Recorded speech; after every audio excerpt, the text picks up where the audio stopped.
शर्मा जी की बेटी। सरल, सुशील और शांत, ये क्वालिटी थी सरस्वती की, जो कि शर्मा जी की बहू थी।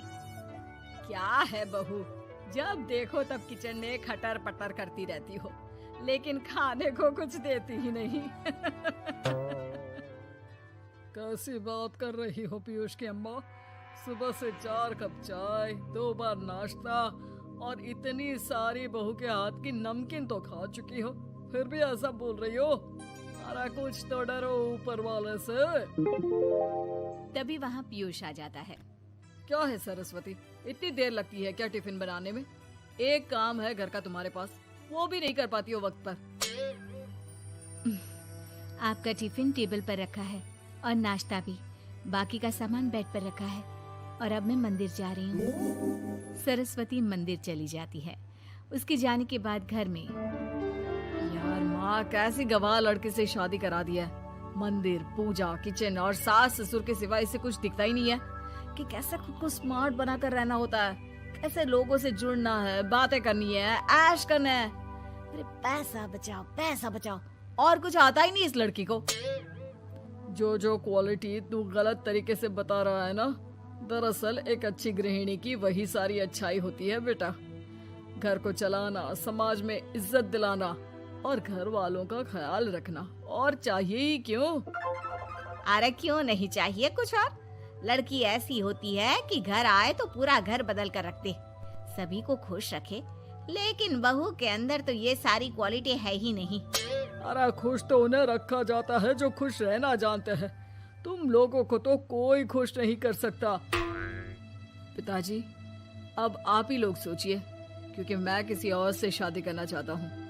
आप लोगों को बहू के साथ रहना है या मेरे साथ? क्योंकि मैं अब इसके साथ नहीं रह सकता। मैं बहू को नहीं छोड़ सकता। उसके मरते पिता को मैंने वादा किया था कि मैं उसे बेटी बनाकर रखूंगा। तो ठीक है ना माँ, तैयार कर ले अपना सामान, हम दोनों किसी और घर में रहने चलेंगे तेरी नई बहू के साथ। अरे हाँ बेटा, वही ठीक है, लेकिन मैं तेरे पिता के बिना भी तो नहीं रह सकती। तो मेरे बिना रह सकती हो? ठीक है, मैं अकेले ही चला जाता हूँ। बेटा वहाँ से चला जाता है, लेकिन सास का दिल नहीं लगता। बहू मंदिर से भी हो आती है और फिर, माँ, पिताजी, खाना लग गया है, खा लीजिए। हाँ, तुझे बस आता ही क्या है, खाना बनाना और खाना खिलाना। अरे सुन, मेरे सारे कपड़े पैक कर दे। क्यों माँ जी, कहीं जा रही हैं क्या? हाँ बेटे, ये अपने बेटे के साथ रहने जा रही है, लेकिन घबरा मत, तेरा पिता तेरे साथ है। बहू समझ नहीं पाती कि उसके साथ हो क्या रहा है, लेकिन फिर ससुर उसे सारी बात बता देता है। बेटा, ये नई बहू कब आ रही है? मुझसे घर का काम नहीं होता। वैसे भी तेरी पहली निकम्मी बीवी ने मुझे किसी काम का नहीं छोड़ा। माँ वो बस आने ही वाली है, और हाँ माँ, उसके आगे ना थोड़ा स्टैंडर्ड से रहना, क्योंकि वो थोड़े बड़े घर की लड़की है। उसका एक स्वैग है, स्वैग। तभी वहाँ एक बहुत सुंदर सी लंबी सी लड़की आती है। हे पीयूष, भागकर कैब से मेरा सामान ले आओ, और हाँ प्लीज एसी ऑन करके जाना। रीमा, ये मेरी माँ है। तुम चाहती थी ना कि मेरी माँ हम लोगों के साथ रहे। हेलो आंटी जी, हम लोग ना जल्दी शादी कर लेंगे, फिर मेरी जैसी टॉप लड़की आपको अच्छी बोलेगी। एक्साइटेड होंगी ना आप? पर नो इश्यू। पीयूष, सामान ले आओ ना, एंड आंटी आप पानी ले आइए प्लीज। माँ को तो समझ में ही नहीं आता कि वो क्या करे। वो बहू के लिए पानी लेकर आती है तो उसका पैर पर्दे में फंस जाता है और वो गिर जाती है।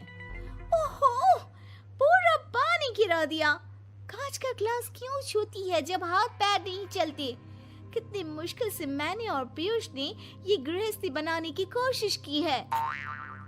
अरे पर तो क्या हो गया, एक गिलास ही तो टूटा है। अपने घर में तो रोज एक तोड़ती हूँ, लेकिन मजाल है सरस्वती कुछ कहे।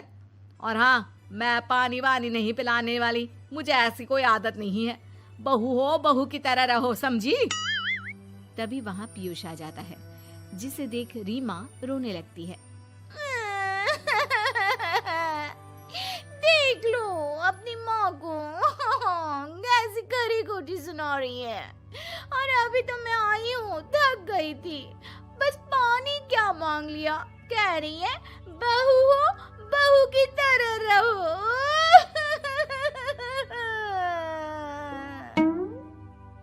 अरे यार माँ, समझा कर लाया था ना कि कैसे रहना है।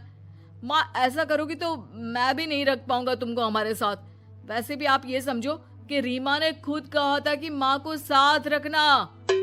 अरे हाँ हाँ बेटा, वो सिर्फ इसलिए कि मैं घर का सारा काम करूं, बैठे बैठे इस महारानी को खाना पानी दूं।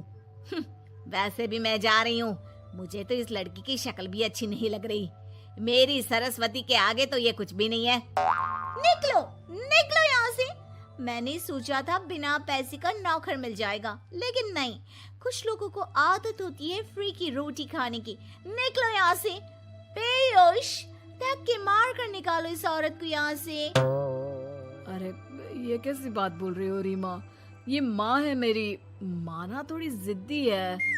अरे वाह बेटा वाह, अभी भी तुझे मेरी ही गलती दिख रही है ना? कोई बात नहीं। माँ वापस घर आ जाती है। बहू, मुझे माफ कर दे बेटा, वो तो शैतान का नानी है। माँ, मैं उनके बारे में कोई बात नहीं करना चाहती। ये मेरा मायका है। अब आप लोग मेरे माता पिता। मैं हमेशा यहीं रहकर आप लोगों की सेवा करूंगी। नहीं नहीं बेटा, हम करेंगे तेरी शादी किसी अच्छे लड़के से। अरे कोई जरूरत नहीं है, मैं देख कर आई हूँ जो हालत है ना पीयूष की, वहाँ नहीं टिकने वाला ज्यादा दिन। ना टिके वो उसकी मर्जी, लेकिन मेरी बेटी इतनी गई गुजरी नहीं है जो उसे कभी भी छोड़ो और कभी भी वापस आ जाओ तो वो तुम्हें अपना ले। अब ज्यादा ही हो रहा है आपका। माना मैंने गलत किया बहू के साथ, लेकिन वो उसका पति है। और फिर कहावत है ना, सुबह का भूला शाम को वापस आ जाए तो उसे भूला नहीं कहते। तभी वहाँ पीयूष आ जाता है। माँ, वो भूला आ गया, मुझे माफ कर दो। सरस्वती के जिस गुण को मैं सही नहीं मानता था, दरअसल जीवन को सही तरीके से जीने के लिए वही गुण होने चाहिए। मुझे माफ कर दो सरस्वती, मैं आज के बाद तुम्हें और पापा को छोड़कर कहीं नहीं जाऊंगा। और मुझे भी बेटा। बेटा जहन्नुम में भी जाए तो उसके साथ रहने को तैयार हो जाए, वही तो माँ होती है। मुझे माफ कर दो माँ।